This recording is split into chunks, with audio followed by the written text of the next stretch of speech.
Artistic Whispers Productions presents BEON, in a World Where Magic Abounds, by D. L. Brookshier. Read by J. Daniel Sawyer.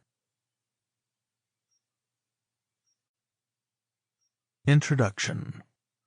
Long ago, amid the swirl of celestial orbits, a simple world was born. The surface waters covered all but two large land masses lying on opposite sides of the globe.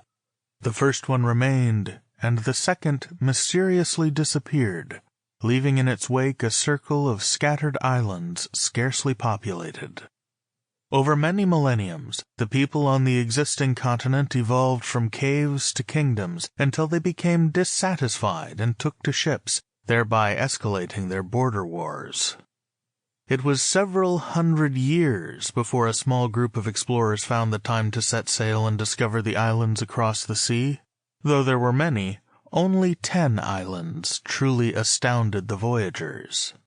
Upon returning home, their stories begat new battles wherein each of the 10 islands became the prize. Overlying one of the larger islands sat the snow-clad peaks called the Ridge of Giants, spreading north to south and dividing the island with its impossible height. A quarter of the way down, where the icy slope stopped, the black forest took over and completely encircled the white splendor of the ridge with a dense mantle of ancient trees. Below the roll of supporting mountains were the lowlands and sparser woods. They were scattered with indigenous tribes who thrived on simple economies and beliefs, including that of ancient magic. Until the ships arrived. It was inevitable that at least one side of the Ridge of Giants would fall into the hands of the conquerors.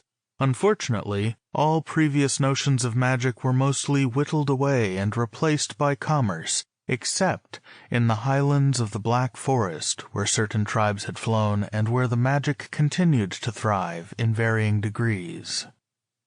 Over the next 200 years, because of the overall change in hearts, many enchanting creatures who once upon a time had been very much a part of the island's history seemed to have disappeared into folklore, such as the Faery-Whites, the WebWeavers, and the ice giants, to name a few.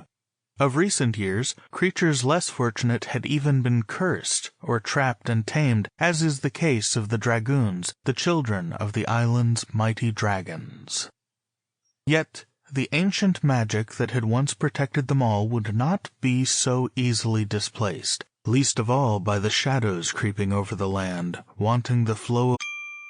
Sample complete. Ready to continue?